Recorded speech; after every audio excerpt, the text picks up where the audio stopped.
time for the Gore N More podcast. Gonna have a good time. Gonna have a good time. Yeah, we're gonna have a good time. We're going on now. A ball break, walking hand in hand in the moonlight. We'll be the sweet soul there. I swear we'll never part. We're going on now. A ball break, running in the sand, feeling alright. And what's up, everybody, and welcome to the Gore N More podcast. This is your host with the motherfucking most, TJ Bowser, and joining me as always is Big Johnny D. What's up, Gorehounds? The killing machine himself, Bobby Amon. Hello, you fuckers. And timely Tyler Robofuck. Yeah! Hang in there, Gorehounds. You may know Tyler Robofuck as the man whose life story inspired Brokeback Mountain. I thought it was Joe Dirt. Well, close enough. Oh, that was Joe Dirt 2, actually. The Hulu exclusive We're saying it wrong. Crackle, I Joe should say. Dirte. You know what? Hey, don't And class it up, buddy. Do not class it up. I'm only saying this right now just because he dropped in here for Little Scuba Steve. But Tyler has definitely beat Scuba Steve's time for last week. Yes, he did. Because we were bitching about Tyler being late, wow. but Tyler made it pre the start of the episode. Love you, Scoob. Love you, Scoob. Yes, we love So, as the start of every show, it's time for your slice of life. Big Johnny D, what'd you do? What did I do, sir? Well, I started. I shouldn't say started. I already have Halloween decorations up, but I started my big I started my big project for this year. And so I started building a 10. Everybody's seen the Home Depot 12-foot skeletons. We all fucking want them. Yes. But Yes, we do. I also don't really want to drop. I do want to drop $300 on it. Actually, fuck that, dude. I want to drop $600 on two. I'm not going to lie. Yo, I'll go halfsies. Bro, I got a full ranch house. So a 12-foot skeleton to a ranch house is just going to be fucking ginormous. Oh, that would be So sweet. But it's ours already sold out. Oh. So I was like, well, fuck it, dude. I'll just make my own, quote unquote. So I made fucking a PVC one, as you guys have seen, because I've just been excited and sharing it everywhere. But yeah, man, just fucking, and it's way cheaper, like a third of the cost. Just throwing that out there, but you got to do your own decorating. But think about it, dude. He's a basic skeleton. So every year I could have a different monster. And as I was making him, and Bobby, hopefully you'll enjoy this one. Me and my buddy, we were making the shepherd's hook, and we instantly looked at it and we were just like, yo, man, should I make this like seasonal? Like I can have different characters. And we were instantly like, oh, Krampus. Yeah. I might have a giant 10-foot fucking Krampus. Either you better do it, or B, we are no longer friends. Well, that's a challenge. I mean, listen, I want to do it. My only issue right now, or I should say bump in the road, is you know how I am. I want to try to make the legs correct, and trying to make that goat type of leg Goat leg. and have it be stable with the frame is very hard, but I will try my damnedest to figure out how to do it. Goat leg problem. But no, dude, I could have a giant St. Patrick. I could fucking I'm going to do something on Halloween again for Valentine's Day, because fuck Valentine's Day. You know what I mean, dude? Fuck it. Buddy. Independence Day, I could have a giant fucking Uncle Sam. It'll be fucking dope. Fuck yeah, dude. Scary Uncle Sam. Ooh, the horror Uncle Sam? That would be sweet. The zombie Uncle Sam. Nice. But other than that, man, I've been enjoying myself. I watched this delicious movie, and I will say delicious. It was wet. It was wet. That was very wet. Yeah. It's a moist film. The right one, Johnny. So I actually watched it once and a half. I would say twice, but I didn't get. So I watched once it and a half. I started on Shudder, got pissed off because as much as I love Shudder, oh, you know what? Fuck that. I'm not even going into that. That's for later. I believe it's also on the new Arrow app. It's also on Amazon, and it's on a few other things, but that's a different section. Other than that, man, just enjoy myself. Been loving spooky season that's here. Unfortunately, man, you go to any other store besides the Halloween store, all Halloween shit's gone, dude. It's gone. Like there's not coming any minute. It's like, Not fuck. even go there, please. Although Party City said they still haven't gotten in half of their stock, which doesn't make any sense. I'm like, it's fucking October. How do you It's not? COVID October, bro. It's not a normal October. Listen, man, when every other retail outfit is already set up for Christmas.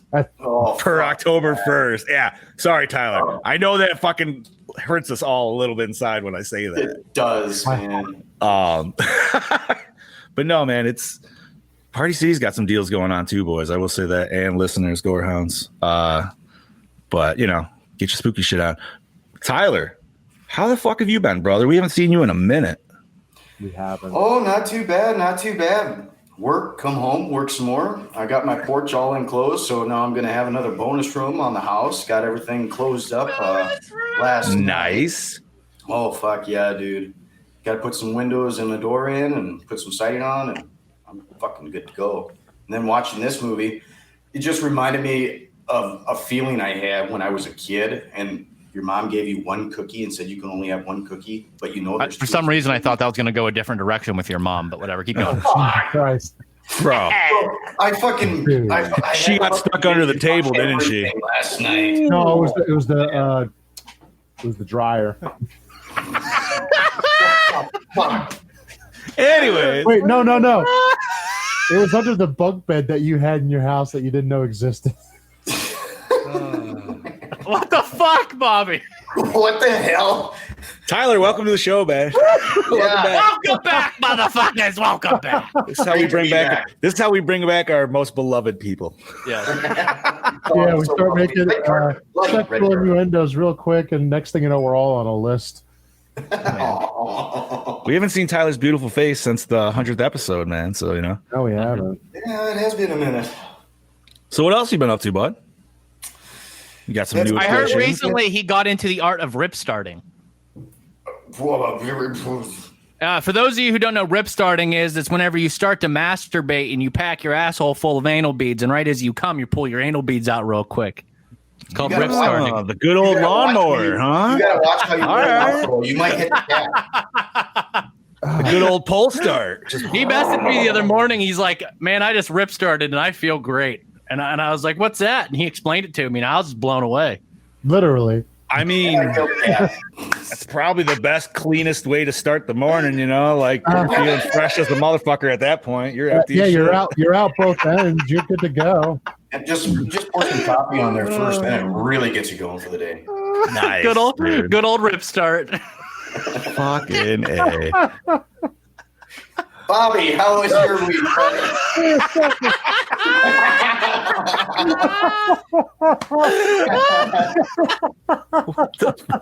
Coffee, not only for You drinking. son of a bitch.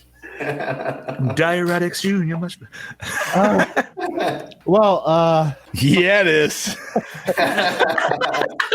Bobby, what were you rip starting this weekend, buddy? I wasn't rip starting anything. That's a new phrase, dude. That just might be a new Gore N More t-shirt right there.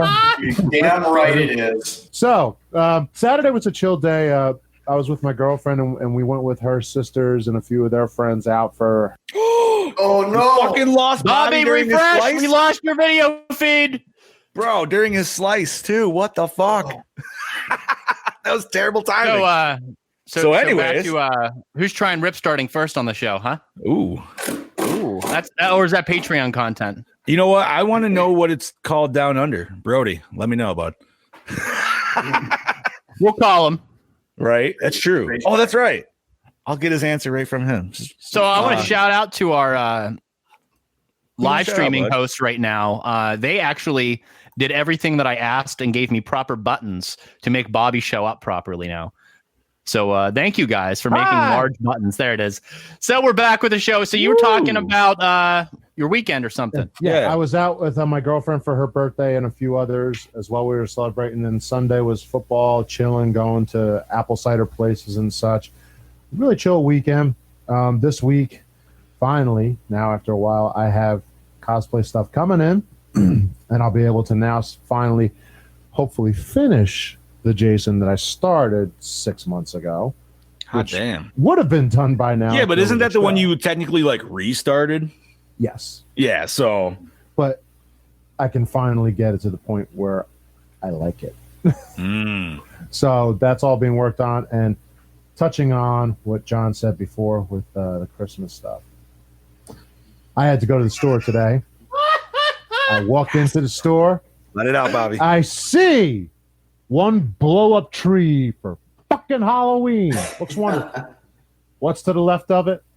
Christmas shit. And as I'm walking down the hallway, all I see is a Santa about 4 foot tall. Looks at me, starts singing, "Merry Christmas." I'm like, you motherfucker. You're lucky you're not a human right now. I'd throw you down the goddamn escalator. That was pissing me off to no end. Oh my God. It's terrible. It's fucking terrible. Why the fuck didn't you just punt it? Come on, then you wouldn't have, gone to I was change. not paying $300 for that piece of shit. Oh, ouch. That $300 would have been taken away from me and I couldn't get a fucking skeleton.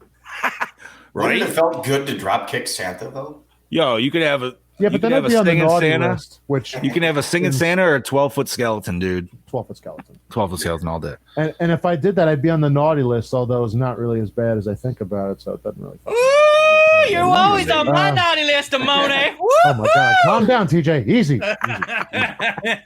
So, horror, and as everybody should know, I don't have to decorate for Halloween. Right? It's fucking Halloween year round here, as we all know. But we do have to get some stuff out of the house or out for the house and shit. So, and I still have to go to a Spirit Halloween and spend more money eventually. So I got. How many times have you been so far? I haven't been yet. What? I know. Wow. There has been times in the past. This is where we need the soundboard for the "You Suck, You Jackass" soundbite. But here's the thing: when I go to a Spirit Halloween, Sad trombone. last year, a week in a row, every day, I went to 2 different stores everywhere I could go after work. I mean, listen, dude, I give you credit that you haven't gone yet, because that would drive me nuts that if I had. I mean, it is driving me nuts, but the problem is I know I'm going to go there and be like, what can I buy that I don't really need, but I really And you know what? want? You're not going to leave with anything the first time.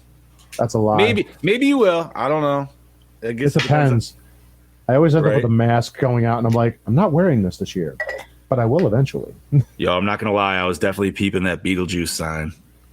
But yeah, you seen that shit, dude? I love I it, did. man. The light up one. It's awesome. It did look pretty fucking It's cool. like 50 bones, though. And I'm like, It's easy justified. What's that? That's easy Justified? justified for a Beetlejuice piece, baby. I mean, I you don't could know use the about that. 20% coupon right on it right away. I but don't know if that's justifiable, to be honest with you. I was kind of hoping for maybe like the 30% day or I maybe do even 50. love Beetlejuice. But- Don't get me wrong, but Oh, bro, I'm all about I don't know. the juice. But And not so, yeah. OJ. That's my slice. TJ, boss.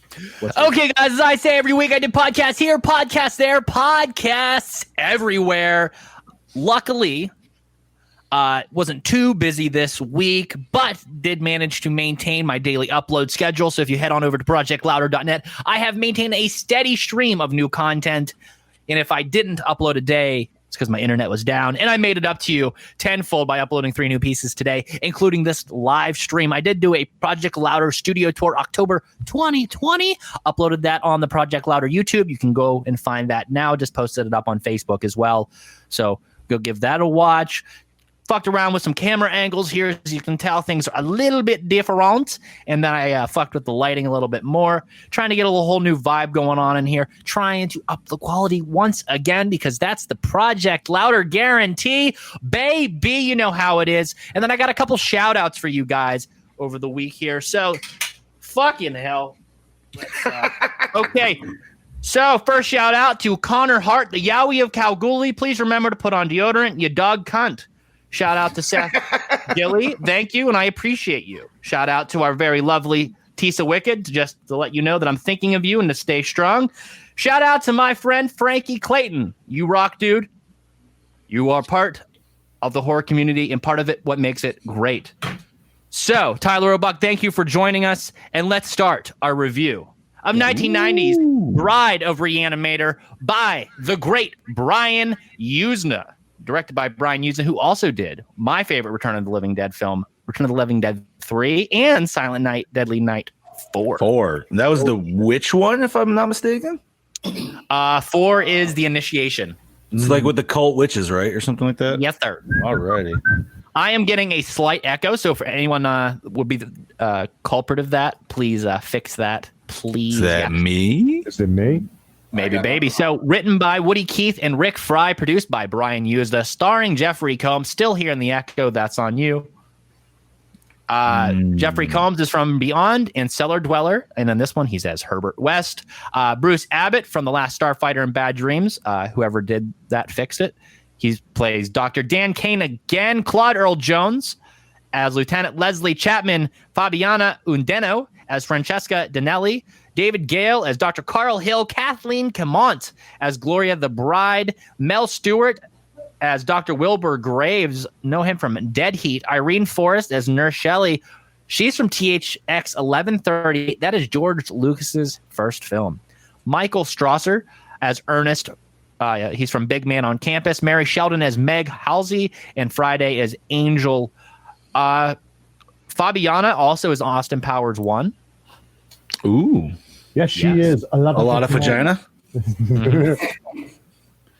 Music by Richard Band. He also did the Puppet Master series, Troll, and From Beyond. Awesome. Cinematography by Dean Cundy. Just kidding, Rick Fitcher. Yeah, we will. I was actually about to say, like, wait a minute. That's a Chad joke, by the way. He put that in the notes. Edited by Peter Techter, who also did Phantasm 2, Puppet Master 2, and Little Rascals. Distributed by 50th Street Films. Released February 22th, 1991. Time of 96 midgets. There's a capital I. Budget 2.5 million. Growth none. Who's gonna say it? RoboFuck. Timely Tyler. Fucking love it. No, we got to do the trailer first. Roll that beautiful bean footage. I was like, wait, did he forget? This is like a cool one too. Bride of Re-Animator. Step into the lab of the brilliant Dr. West. What are you doing back here? We will create new life. He knows that every body has a good part. This is the key to creating life. Reanimated parts. And now he's taking the best part of every body. Look what we've done. Wondering what we are about to do. To create the perfect woman. There is my creation. We created a life. Re-Animator stars Jeffrey Combs, Bruce Abbott, and David Gale return for The Terror. West took my body, but he cannot take my mind. Kathleen Kinmont of Halloween 4 co-stars. Are we having fun? Wow, way to give all the coolest shots of the movie in the fucking Bride of trailer. Re-Animator. Basically the whole thing. It's like everything. I mean, all right, not that the plot is important in this, not to anything. Wait, just hold on, wait. I'm not. No. It's important to the first movie. But what I'm trying to say is that trailer, like, you could literally just watch that trailer 3 times. You basically have the movie. Think about it. Pretty much. A few other key little scenes. A little bit. You missed some of the best lines, though, that they should have put in. Like, we don't want a premature reanimation. Like, I don't laughed want my a premature ass off. ejaculation, you know? That one, and I believe don't let the little head rule the big head, Dan. Yep. That is a life. Hey, that's not even a who wants funny to do the line. plot That's just a rundown? life lesson there, fellas. All right. Who's doing it? Gotta live by that shit. Why don't we have RoboFuck do it? Yeah. What? Plot And rundown. have you do the plot rundown, baby. Did you email Come it to on, me? baby. Do the If plot you don't rundown. have it, I do have it right here. I was gonna say I don't have one. You don't have the notes? All right, I got it. Send me the notes. But you should send them to behind the scenes while I'm rolling this bad boy out. So, 8 short months after the atrocious massacre at I'm going to fuck this up. Miskatonic, I think You got it right. University in the obsessed genius, Dr. Herbert West, and his once reluctant associate, Dr. Dean Kane, and his fabulous fucking hair, still find themselves trying to crack the unfathomable secrets of death. When the new appalling ideas and yet another daring plan to give life to the perfect specimen, the visionary West experiments with human limbs in Dan's secret basement laboratory. Dan's second secret basement laboratory now. Yeah. Hellbent on reanimating mix and match woman, the Bride. Now as the young alchemist arch nemesis, the disembodied Dr. Hill, still thirst for revenge, an army of hideous living dead creatures threatens to terminate not only the Doctor's audacious project, but also their lives. Is Dr. West's miraculous green reagent worth dying for? Dun, dun, dun. Gentlemen, discussions. This is a fun movie. That's it. You really can't go into this going, I want to see the plot, I want to see the story. Yeah, okay, you get it 3 seconds in that they haven't stopped for shit. I feel like this one was trying to be more deliberately funnier than the first one. Where the first one wasn't like, some of it was meant to be funny, but it wasn't like just intentionally meant to be funny. You know what I mean? Right. This one definitely, it laid more on the comedy in a lot of scenes. But dude, the gore and just the shit in this movie alone totally makes up for the other lacking. I have a hot take. I think that this film's actually better than the first one. I think that by the time we got to this film, that it was better refined comedy-wise, writing-wise, gore-wise, all around, that this is a better film. Let's compare like this to Evil Dead to Evil Dead 2, that this film kind of upped everything that the first film did, especially scope-wise with this film. And I love the fact that they kind of took homage to Frankenstein on this. And the Bride thing. That was and then, great. Another one of the great aspects is Herbert randomly getting bored while his partner's upstairs fucking people, so he makes random things and then throws them in like the cemeteries and then shuts the fucking door. So like he just keeps building them up every time he just gets bored and makes things. And by the end, he just kind of does the Night of the Living Dead thing where they put themselves in the basement and then they come from all sides and then they're stuck. So it's cool because by the end we see all that he creates come and ultimately get him. Some of those tell me that ending wasn't almost as crazy, like just the amount of shit you got at once. That was just like what we mentioned a couple weeks ago or a week ago. The it's the Wishmaster intro. Oh yeah, it's the Wishmaster intro, dude. It's just over the top, balls to the wall, and that's an intro. This is the outro. Well, yeah, dude. I mean, but you got to go out. This is the proper way. You start this movie in Vietnam and you end it with such a big climax. Wait, was it Vietnam? Everything that just built up over the last 96 minutes just fucking collapsing in on itself. It was Peru, right? Yeah, was it Peru? I thought it was Vietnam. No. Okay. Way too late to be Vietnam. Yeah, this was the Peru Civil War or something, I believe. Yeah. I love the homage to the old classic Universal movies. Like that shit was great. Yeah. You even had your classic Thunderstorm and shit like that. You know who Herbert West, I mean, you might know, you might not. In Bride of Frankenstein, the doctor who works with Dr. Frankenstein, maybe you guys might, the guy who had the really wicked looking hair in that movie. Like, if you go back and watch it, you know exactly who I'm talking about. In Young Frankenstein? No. The Bride of Frankenstein. Oh, I'm thinking Young Frankenstein. I'm like, no. Like, so like, I look at Herbert's face. That face comes to light because they literally kind of look similar in some very weird ways. Right. Dr. Pretorius? Yes, him. Like, because he was the more sadistic of the two. So like, Dr. Frankenstein is Kane in this one, and then Dr. Pretorius is Herbert West. Right. So like they definitely, like you said, really tied it in there. Can I just say though, I love the character Dan in this movie too, because Dan has not learned from the first movie. Yeah, like he's such an easy pushover for fucking West, and it's great. He's like, I don't want to do that. And he's like, hey, but look at this. I have your old bitch's heart. And he's like, that's exactly. Let's do this. So yeah, this is literally Bride of Frankenstein 50 years later. Right. Way over the top, outrageous, but just the change up in science, essentially. We went from 40 or 20s to 80s. Yeah. It's a good addition to the Lovecraft universe. Yes, it is. I would feel this one's a little almost less Lovecraftian. Just it takes place in Arkham. That's enough for me. That's fine. All the monsters just say Lovecraft to me. What about the creeper cop, by the way? Just fucking chilling in the house and everything? Yeah, I have it in my notes that he definitely does not follow any sort of police procedure. Not by any. I like when the doctor questions his name, Leslie, and he goes, I'd love for us to watch a movie for once where the police actually do their job properly. We'll never see I don't think there is one. No, there isn't. Maniac Cop. Maniac too. Cop? I was gonna say, Yeah. Or the remake of Halloween, they actually go into the house. Michael just kills them. So, okay. Somewhat. but yeah, dude, this guy. It was a good movie, man. Like it was. Yeah, it's a fun movie to watch.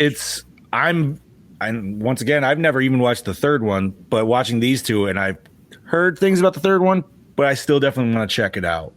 Yeah, same here, man. I never watched the third one. I've watched this one before. I love this film. Love the first one. I haven't seen the third one. I saw that it takes place 13 years afterwards. He's in jail. Dude, it was made in what, 2002, 2003, I think? I forgot there was even a third one. Like I didn't know anything about it either. It's called it last night. Beyond Animator. Beyond Re-Animator.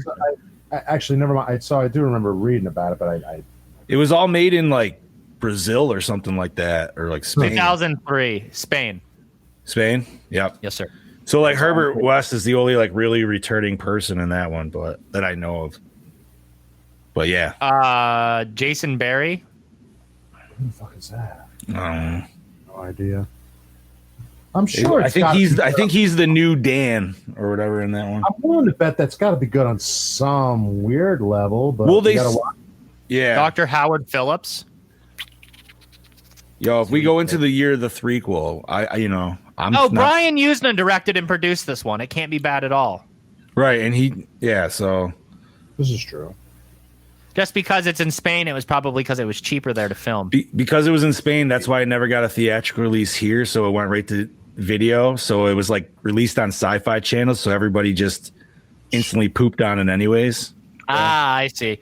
But I heard it's actually the goriest out of all three. And hey, we'll watch it next year.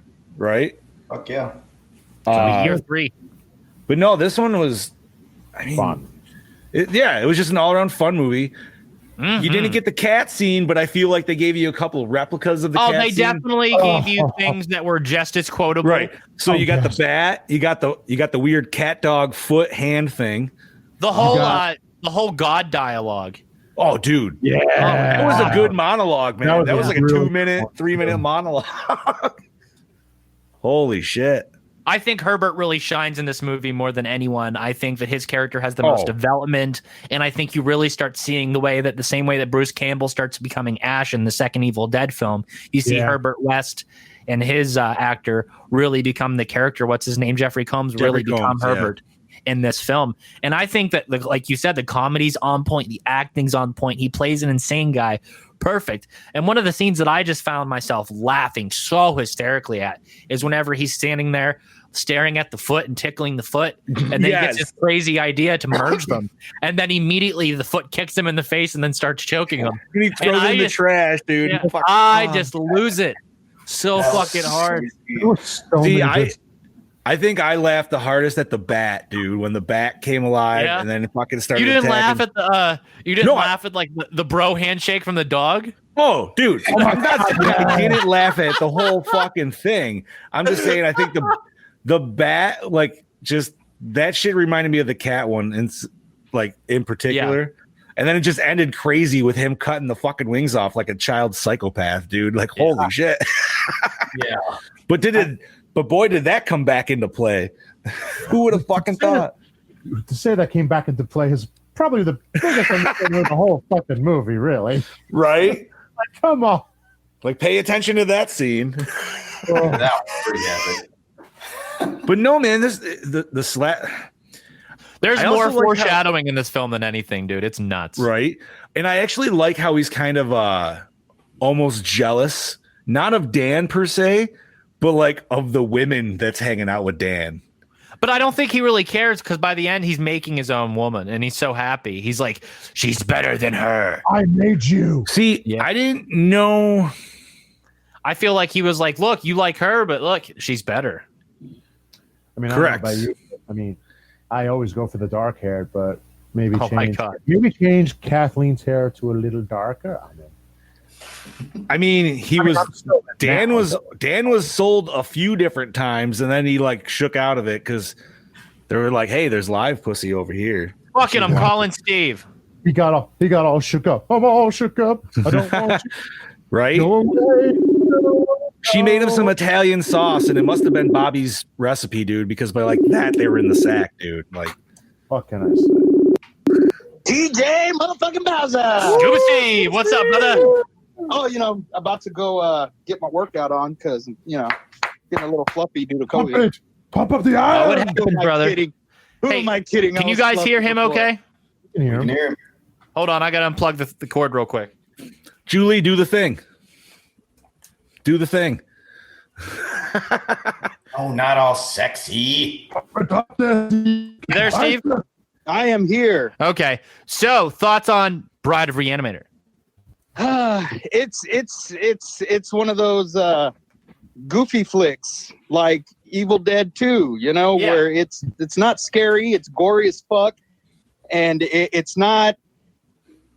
It's one that I haven't seen in a really long time, but it's a good watch. You know what I mean? Especially if you like the first Re-Animator, which I liked the first one. This one was kind of cool too. But like I said, it kind of takes that same place like Evil Dead 2, where it's gory and it's kind of cheesy, but it's a film I love. Mm-hmm. So, but I like it. I like it a lot. What would you score it? I give it a 3. Okay, that's fair.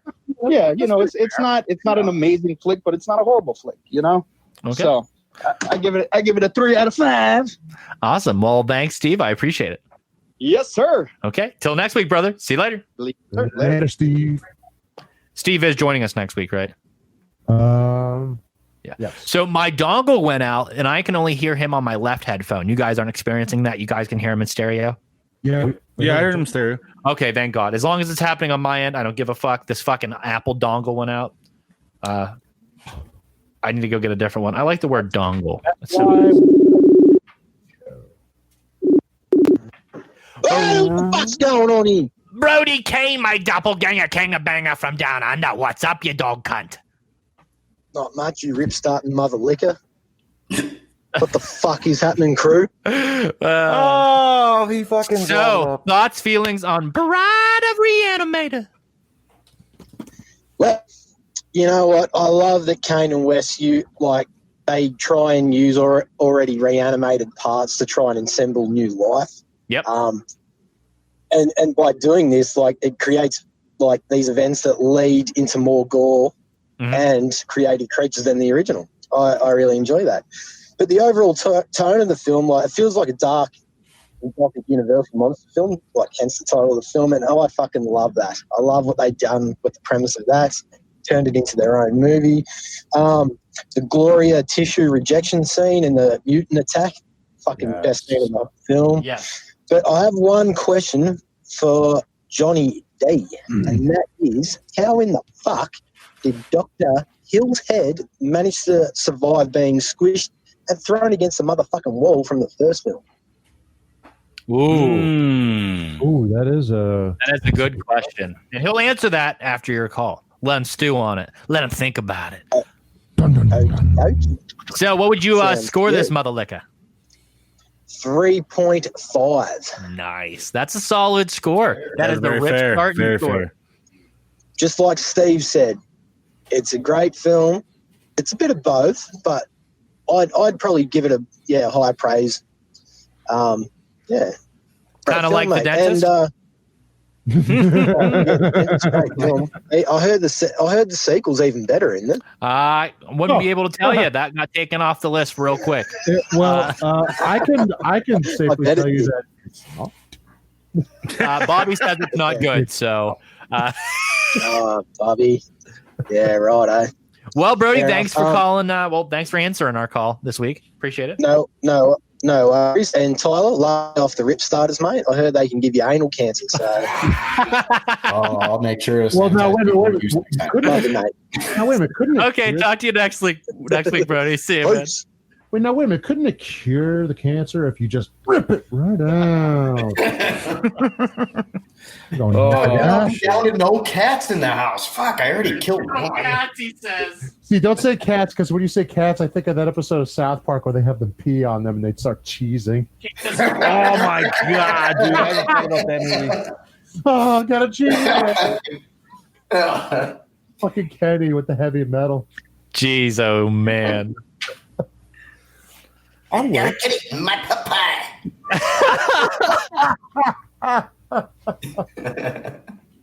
Okay, so where are we at, guys? Where are we at? Johnny, questioning, I think. No, we're behind the scenes, buddy. Yeah, so like its predecessor, it is loosely based on the serialized story Herbert West Re-Animator by H.P. Lovecraft. As I mentioned earlier, the plot of Bride of Re-Animator roughly follows episodes 5, The Horror from the Shadows, and episode 6, The Tomb Legions of the Lovecraft story, follows Dr. Herbert West and Dan Kane as they attempt to create a living woman from dead tissue. It was followed by a sequel, like we mentioned earlier, Beyond Re-Animator, released in 2003. The liquid used for the reagent, as in the first film, was taken from glow sticks. Yeah. One of the original plot for the film involved Dan Kane being recruited to Washington, D.C. to bring the deceased president of the United States back to life with the help of Herbert West. This was later carried over to Unmade House of Re-Animator. Ooh. Interesting. At one point, Dr. West suggests that noise coming from his laboratory's walls are just probably rats in the wall. This is a reference to one of H.P. Lovecraft's better-known stories, Rats in the Wall. Ooh, nice title. Actress Barbara Crampton, who starred in the first Reanimator film, did not return for Bride of Re-Animator. A 91 issue of Fangoria reported that Crampton declined to reprise her role due to a soap opera obligation. In 2011 interview, Crampton said that her agent convinced her not to make a cameo appearance in Bride of Re-Animator, as he felt it was beneath her to have such a minor role. And then Jeffrey Combs was initially going to reprise his role as Herbert West due to a scheduling conflict, as he already booked it to be in Italy in the filming of The Pit and the Pendulum. However, May 25th, 1989, the production of The Pit and the Pendulum was pushed back, and Combs was immediately cast to return as West. Whew, thank God. Yeah. No other person would have been able to play that role. No, absolutely not. Brian Usna considered Patricia Tallman for the role of Bride, but on May 28th, 1989, he selected Kinmon to play the part. And God, she did. She let that come through. Yo, I want to see that cosplay, dude. Oh, that'd be sick as fuck. Obviously, it would have to be a little bit more censored, but no. What's wrong with you? Even RoboFuck says it. Listen, I'm not saying it should be. I'm just saying it's probably gonna be if you actually saw it at a con.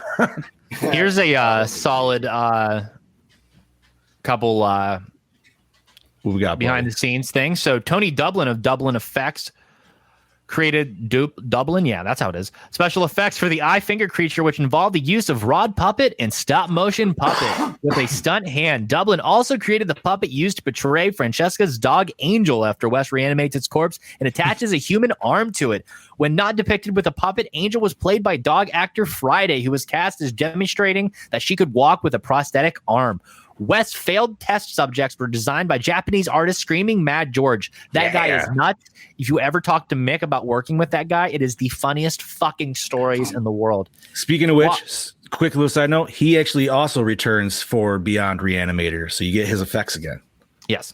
Sweet. While the effects of Dr. Hill's head were created by Mike Deek and Wayne Toth of John Carl Buechler's Magical Media Industries, the special effects for Bride were created by KMB Effects Group, including Robert Kurtzman, Howard Berger, and Greg Nicotero, who co-founded KMB Effects with Kurtzman and Berger, was working on the special effects for another film at the time, Halloween 5, The Revenge of Michael Myers, during the pre-production of Bride of Re-Animator. However, Nicotero joined the Bride of Re-Animator crew in June 1989 and oversaw the effects during the filming of the sequence in which Kane and West are shown working as wartime medics in a field hospital. Work it, girl. You want us to take over, boss? You want to keep going? I think that those are all the relevant things that need to be said. Yeah, all right. People don't give a fuck about open mat stuff. That's a rabbit hole stuff. Boom, boom, boom, boom. All righty. So, douche. No questions, John. Do you have any questions for? Do I have any questions? And is there any way to turn down the exposure from your light because you're brighter than a star, baby girl? Oh yes. Hold on. Where you can have all the questions in the world, but it's like, I don't know if there's going to be how's that? Too dark now? Even better. You look great. Oh my God. Let me kiss your handsome face. Let's get this on. So, is this movie supposed to be an underlying story of no matter if you find the perfect woman, we're always going to go for the next piece that comes along? Fuck no. Somehow I knew that'd get brought up. I'm just saying, dude. They took the time to make the perfect woman. Dan was all about it. He's like, yeah, no, I'm gonna go with this one over here. She knows how to make Italian cooking. Well, did you kind of hear on how Herbert was kind of explaining when he was going over the body? Legs. Legs of a hooker. Yep, legs of a hooker, dancer's womb of a feet, virgin. womb. Yeah. Waitress's arm, lawyer's hand. Yep. Sounds like a good time. Right. He was making a perfect made the perfect woman. And exactly. He still was like, nah, I spent all this time, but no. Well, I don't know about you, but perfect woman, but I got to tell you something. That's going to be a bloody good time that you're not getting no stains out of those sheets. No. But I mean, if you talk to any of the cast of Hellraiser, or at least Hellraiser 2 even, I should say, Yeah. Bloody good times. Let's see. So, any idea of how Herbert West survived the incident in the first one? Or how he survives this one? Or how he survives this one, for that matter. While you were doing the behind the scenes, I just went and kind of looked up Beyond Reanimator a little bit, and it says he survived, now in prison. I'm like, how the fuck? You know why he's arrested? Because one of these experiments kills somebody, not because of what he done. Yep, exactly. They show it in the first 2 minutes in the sequel. Yes, they do. Nice. If you want to watch a better Brian using a film, go watch Return of the Living Dead 3. I love that film. So, have you guys, quick side note, have you guys seen the movie From Beyond? I watched it the other day. It's crazy. I was hoping that I'd watch it and not get mixed up with this. Okay, I was going to say, because I know it has the same vibe. It's still a different... Well, it's another H.P. Lovecraft thing. Yeah. Right, and it actually has... Jeffrey Combs. And the girl, too, right? I want to say. The girl that played Megan or whatever, I think she's in it, too. Probably. There was like a couple recurring actors, so there's a lot of times people think it's like supposed to be part of the series, but it's honestly not. It's its own thing. Yeah. Okay. But I know I've never personally seen it, but watching these movies, I want to. Yeah. Now, TJ, you said you watched it the other day. Is it? I watched a little bit of it. Yeah, it's pretty gory. Okay. It's on Shudder. Nice. Yeah, I haven't seen it yet, so. Hell yeah, dude. Other than that, besides I think most Lovecraft films are bloody and gory and shit. Right. Yeah. I mean, to me, I'm just gonna chalk up Herbert West's survival skills up to just, you know what? That's just part of the comedy of the movie. He just happens to. Honestly, he just always happens to slip away. Like somehow he just has that great he type of guy. Yeah. Right. Very sick. Hey, who's the douche of the movie? Because he's awesome. Lieutenant. He's a wife beater. Yeah. That's true. Lieutenant. Leslie. And he didn't follow by the book, man. He's just sneaking in their fucking house. Mm-hmm. Doing all. I like how right after Herbert reanimates him, he's like, he's a wife beater, Dan. Yeah, right. Don't worry about it. He's a wife beater. So what does that mean? He's going to come out swinging? Probably. Right? Fucking A, dude. I know, man. It was, and so pretty much he was the version 2 of the Dean from the first one. Yep. So, oh fuck. So guys, what format did you watch it on, and what was the quality like? I watched it on Tubi, and the quality was, it was all right. I mean, I watched it on Shudder, which is the 2K restored version, which is the unrated cut. Tubi is actually the unrated too, because you could see where it flashes from really good quality to a little more grainy in some of the scenes. That would be the uncut. So I started watching on Shudder, but I wanted subtitles, so I hopped over to Amazon Prime and started it again and watched it over there. But it is the same version as Shudder, so it is okay. And it had the random dropouts during gore scenes. Yep. Okay, awesome. But did you notice the dropout when he sticks his nub in her mouth? Oh, yes. Yes, that's an awesome scene, and I'm happy to have it in there. And I guess only one version of that print exists, and they scanned it. So I'm so happy that it exists now because we could have never seen the nub in the mouth.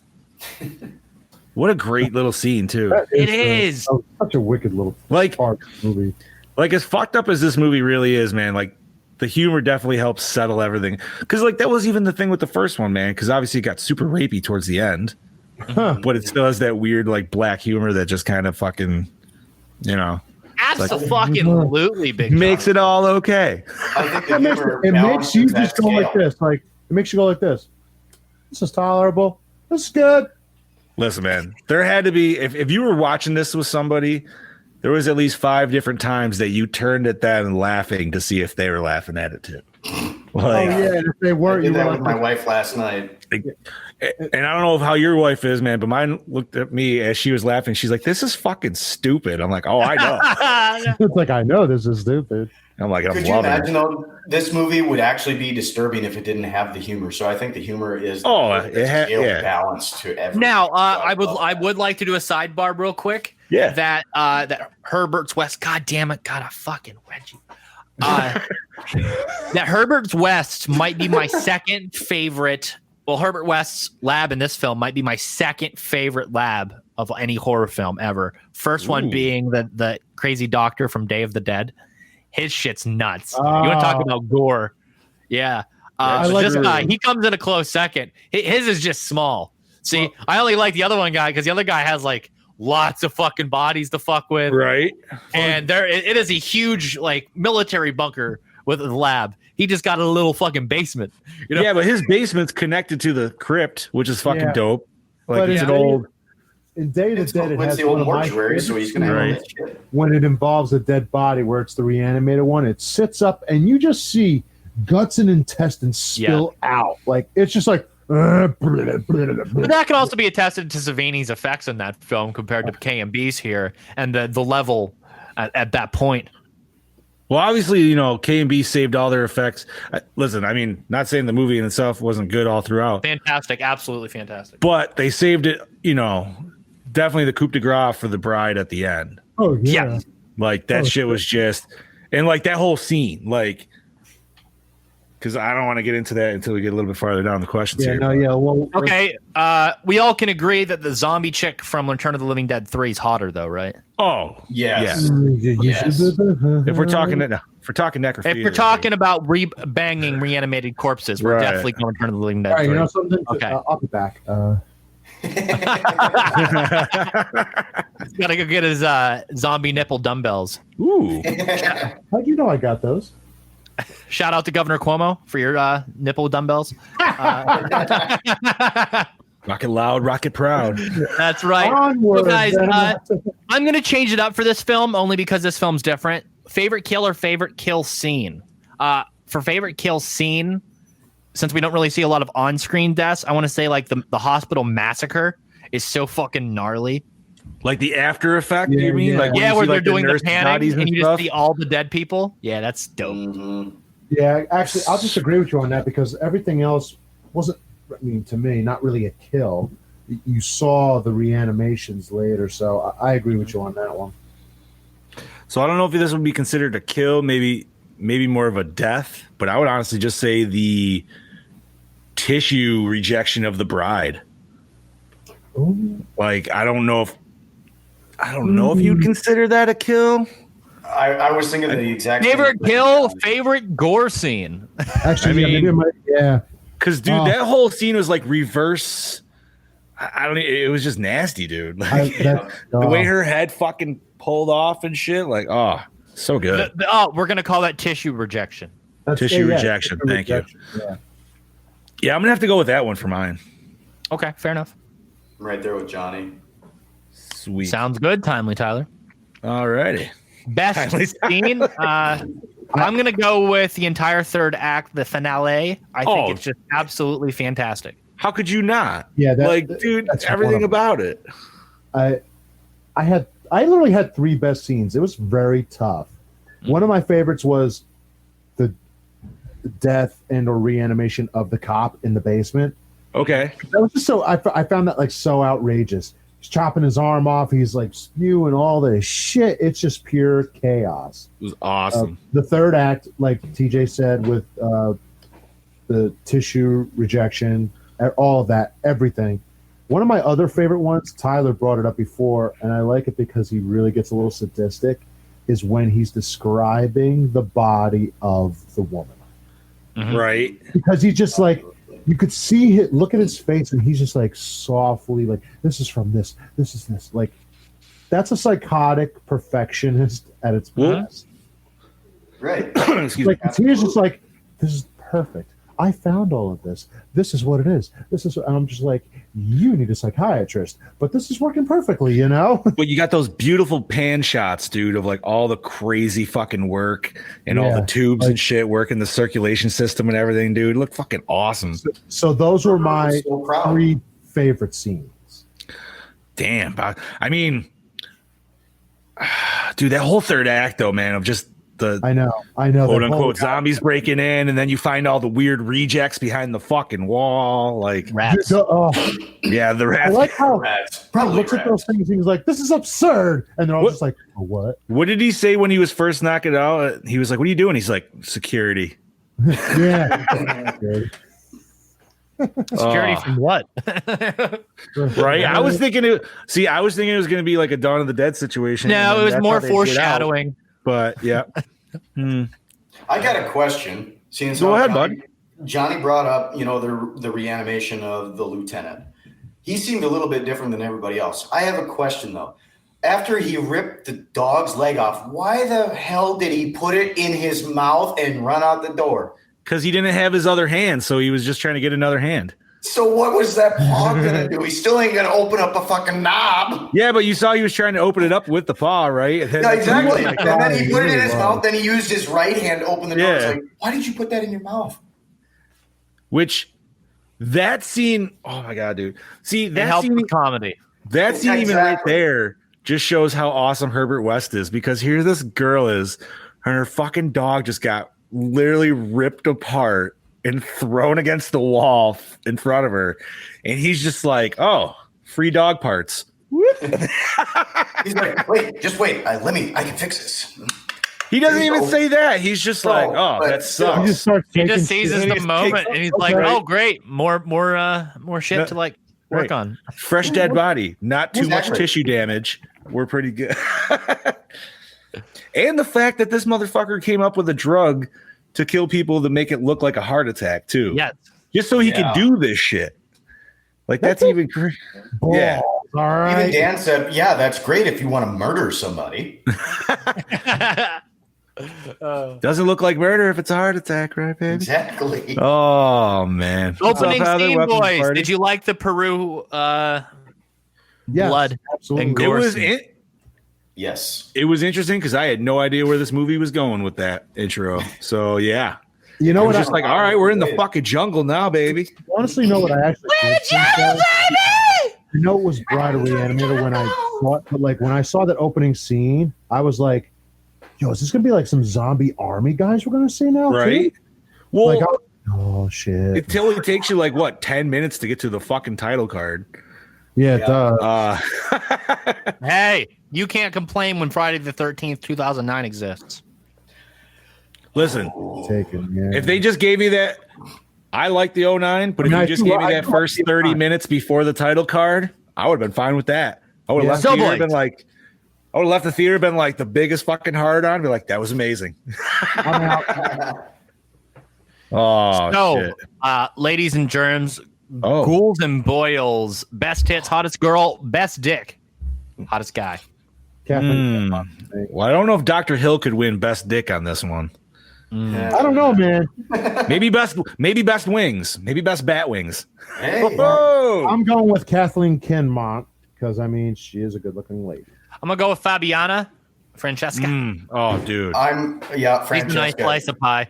She was delicious. Side boob and them long legs out of Dan's sweater. Ooh. I mean, when I saw her at Austin Powers later, I'm like, But I mean, my guy pick, I want to pick Dr. Dan Kane. He has. I was gonna say, how could you not from his chest, right? His chest tubes down to his ball throw, and I want to lick the whole way up. That motherfucker's got a 12-pack, dude. That dude was just jacked as shit. Oh, it is a 12-pack. You're absolutely right, and he's gorgeous. They were like, "Hey, listen, you're gonna have Pad. 3 minutes of screen time where you're gonna be shirtless." That motherfucker worked out for a year, like non-stop. Yeah, he was prepped.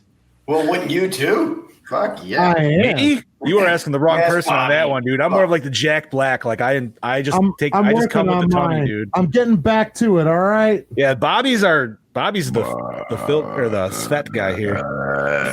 Oh That was wow, Tyler Purpose for a second. I don't know why. No. that was TJ using his ventriloquist skills to make it look like Tyler was doing that. Holy fuck. Where are we at, gentlemen? Where are we at? That was after Score. Did the score set the mood? Absolutely. I think it set the tone on some of the more creepier scenes, and then some relieved some of the attention in some of the more comedic scenes. I think it definitely did what it was set out to do. Shout out to Richard Band for being good at his job. Yeah, absolutely on that one. It certainly set the mood. So 80s. Was the intro music, was that a redone version of Psycho like in the first one again? I thought the same thing because it's so similar. Well, because the first one, I know they did it like they didn't even give a shit. They're like, yeah, we're doing Psycho, but like a disco version. And it kind of seemed like this a little bit in this one, but even the ending credits when they came on, it was similar to Psycho. So I would probably say yes because it's Right. not far off from it. no, it felt very fitting. It felt like it came or worked great with the first one. So Yeah. So I would say yeah. You work great with us, Johnny D. ooh, You're so I try. handsome. I try. Best song, mother liquor. Oh God. Is there any songs, Shannon? I honestly was not paying attention to that aspect. I was paying attention to everything else. You know what? Let me look up to see if there's a soundtrack to this motherfucker. I don't think there is. So favorite character, mine is the crematorium guy. He just doesn't give a fuck and he does what he's told, and I like it. Dr. Graves? No, not Graves. The crematorium he's talking guy. about That's the pathology. dude. Yeah, he's talking about the random dude who's just like, all right, man, I guess I'll go. Like, that's just any of us at our job right there, dude. Exactly. It's like, all right. Yeah, it was just a paycheck to him. I guess I'll give Herbert. Yeah, Herbert for me. I mean, Herbert is literally the movie in itself, like the driving force of the movie. So, but oh man, best character. I bet she's hot, huh? I'm thinking, yeah, right. Yeah. So you, TJ. No, I'm gonna have to say she's still warm. I mean, Herbert West is definitely my go-to, but I should say for runner-up wise, I'll choose the pathology guy because I liked how he thought he was just going nuts with Hill and shit like that. By the time he's all liquored up, just sitting there staring at the fucking head, it's great. And obviously he's shady as fuck too, because when he's like doing his like talking about the ballet, he's like, oh, yep, she cut her feet off. He looks And like they're the missing- discount Richard Gant. Does he not look like the discount Richard Gant? Actually, yes. That he does. Yeah, a lot shorter. I was waiting for the Jason Goes to Hell fucking scene to pop up, but no. It was like I made a stop at Sam's Club and I got that instead. He may not have got a heart, but he got a little head. I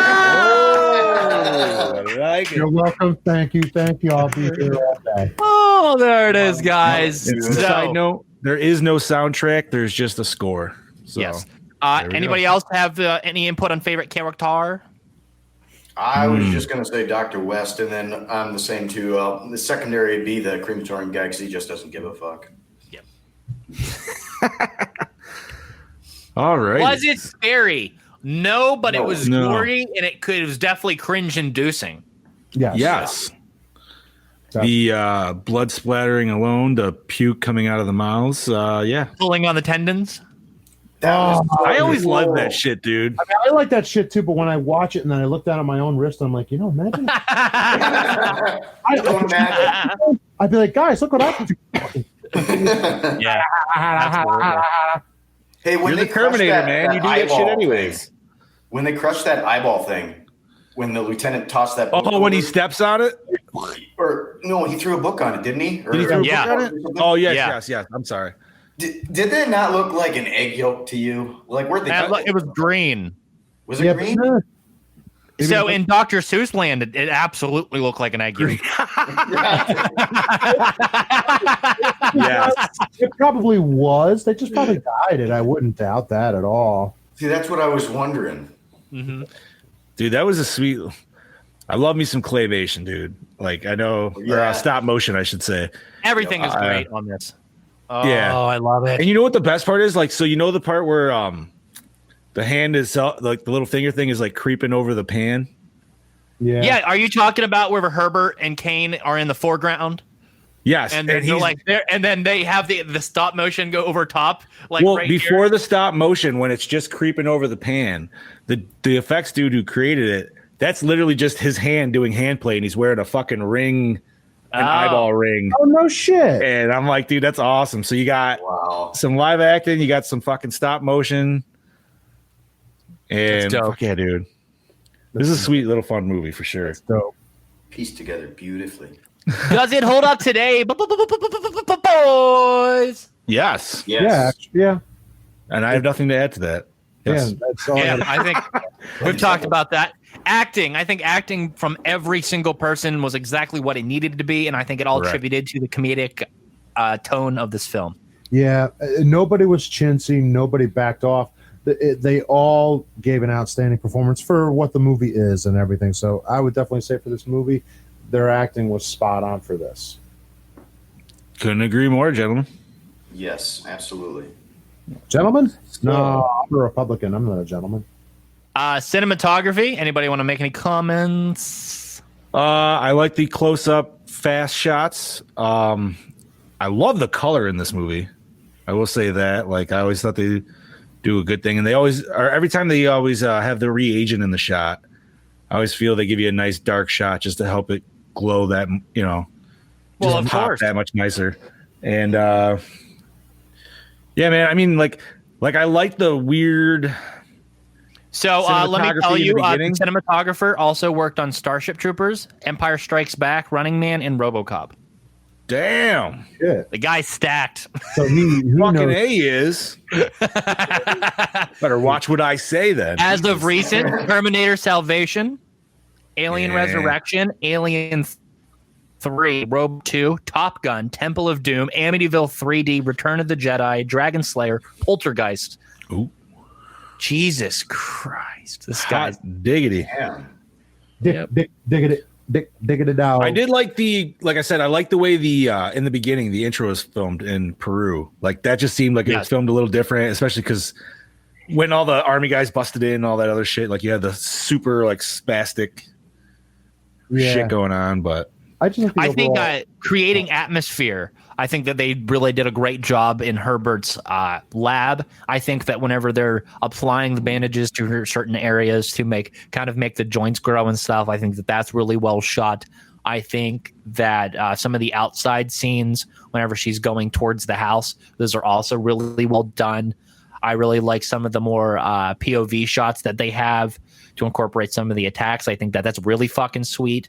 And then, of course, the panning shots to highlight some of the gore is just, woo, baby! They definitely give you those.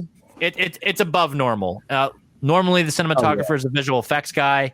That he clearly had that visual effects in mind whenever he was doing the cinematography on this film. As John said about whenever the reagent is in the shot, it is just beautifully lit and it's highlighted amongst everything else. And I think that's because he is a visual effects artist. So he was able to kind of, he knew what he was doing. I think everyone knew what they were doing here. Like I said, this is like a refined version of the first. The movie, double feature. I love the overall tone of the movie. Like John said, the colors and everything. I just love the overall tone. It fit it so well. Like if it was lit too dark, it wouldn't work at all. Not for this one. Agreed. No, and you have the abundance of like blood splatter and things like that. Like just ridiculous amounts of anything. And I don't know about you guys, but you notice that there is a lot of red, and I'm not talking about blood. There was a lot of red and green in this movie. Like, yes. And they always say like Wes watch out, Scuba Steve. Well, they said watch out, like Wes Craven said about Freddy's sweater, that the two hardest colors to see together are red and green. So I found it interesting that that's what they pretty much used to light majority of this movie, especially when they were in the basement. Hell yeah. That's why TJ's got red and I got green. Sexy. Nice. No, man, like, dude, that dude, like you said, man, that his repertoire is fucking precedes him, I should say.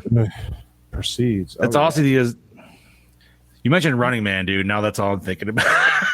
Watch Running Man. You know what I'm going to mention? The premise. What do you guys think of the premise? The premise? With the reanimating of the female. We get so you get Herbert West and all his eccentricness, essentially. But he's motivated a little different this time. Yes, he is. He wants to create life instead of just bring it back from the dead.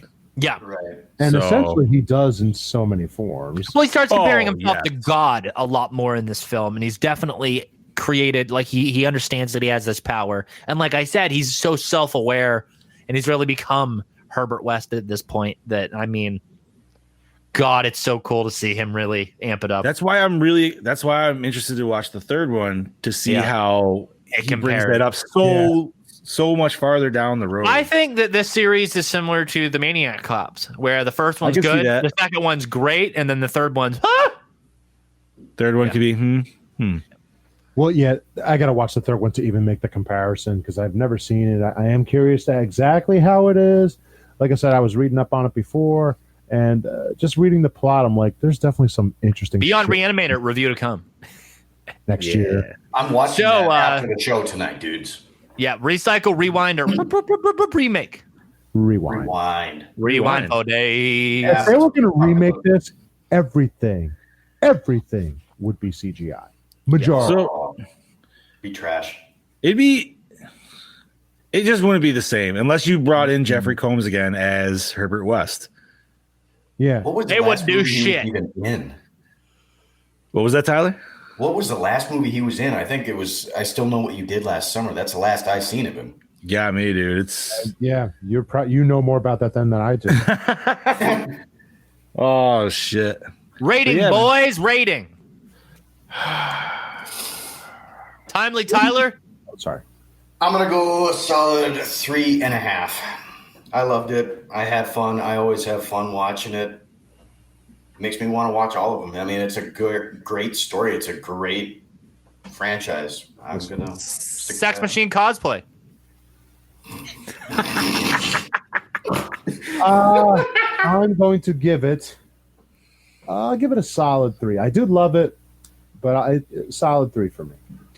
Big Johnny D.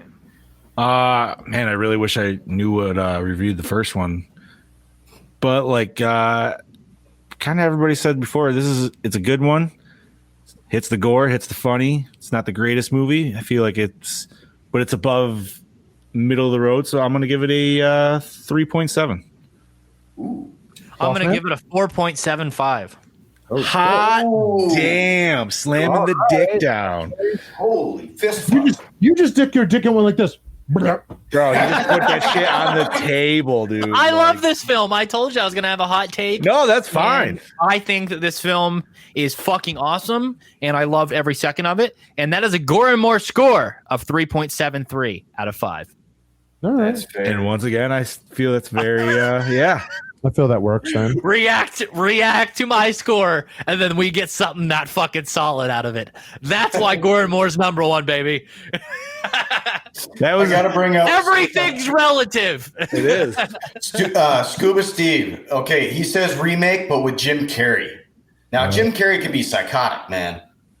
Jim Carrey is Herbert West. Think about that for a second. Jim Carrey plays a better Joe Biden.